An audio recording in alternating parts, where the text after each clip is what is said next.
तो गाइस जो लोग भी अपने सीएसएन फिजिकल साइंस दिसंबर 2024 या फिर इस बार हम बोल सकते हैं सीएसएन फिजिकल साइंस फरवरी 2025, ठीक है।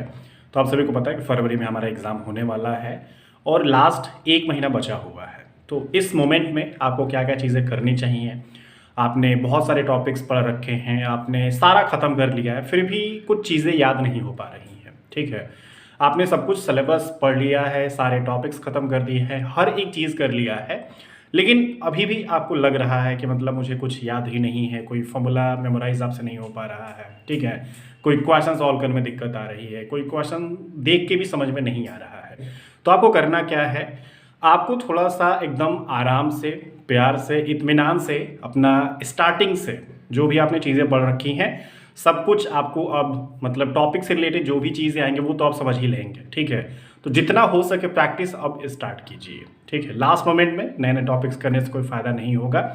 जितना आपसे हो सकता है प्रैक्टिस पे ध्यान दीजिए, क्योंकि अगर आप प्रैक्टिस करेंगे तो जितने भी आपके फॉर्मूलाज हैं, आपके जितने भी उनकी एप्लीकेशंस हैं, ये सारी प्रैक्टिस से ही याद होती हैं, ठीक है। क्योंकि बहुत सारे कॉन्सेप्ट होते हैं, आप थ्योरी में तो पढ़ लेते हैं, लेकिन बहुत सारी उससे रिलेटेड चीज़ें होती हैं जब आप क्वेश्चन सॉल्व करते हैं तब आपको सीखने को मिलता है, ठीक है ना। ये आपने ज़रूर देखा होगा, कोई भी टॉपिक है उसके जब आप क्वेश्चन सॉल्व करने जाते हैं तो कुछ नई चीज़ें हमें देखने को मिलती हैं। तो ये प्रैक्टिस से ही होता है। और बेस्ट बुक्स की अगर हम बात करें, जैसे कि आपका जो उपकार पब्लिकेशन की एक जो बुक आती है उसको अगर आप ले लें, उसमें हज़ारों आपके प्रैक्टिस क्वेश्चंस मिल जाएंगे। फिर आपके पास एक खन्ना पब्लिकेशन की बुक आती है, उसमें भी आपको हज़ारों क्वेश्चंस मिल जाएंगे। तो अगर आप इन दो बुक्स को फॉलो करते हैं तो आपके लिए थोड़ा सा जो एग्ज़ाम होगा बढ़िया हो जाएगा, आसान हो जाएगा, ठीक है।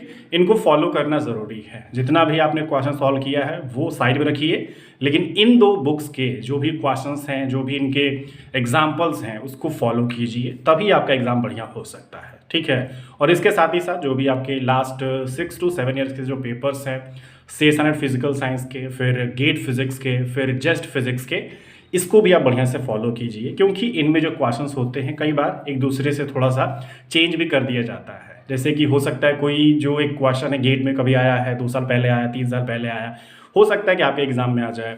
या फिर जस्ट में कोई ठीक ठाक सा आपके सिलेबस से रिलेटेड क्वेश्चन है जो कि हो सकता है कि आपके पेपर में इस बार आ जाए। तो इसीलिए मैं बोल रहा हूँ कि हर एक एग्जाम के भी क्वेश्चंस को आप थोड़ा सा फॉलो कीजिए, आपके लिए बेहतर रहेगा, ठीक है। और अगर हम प्रिपरेशन स्ट्रैटेजी की बात करें डिटेल में, आपका जो बढ़िया से कैसे प्रिपेयर होना चाहिए, वो हमने यहाँ पे एक वीडियो कंप्लीट बनाया है, डिटेल वीडियो बनाया है, उसको आप देख लीजिएगा, अपने दोस्तों के साथ भी शेयर कर दीजिएगा, ठीक है।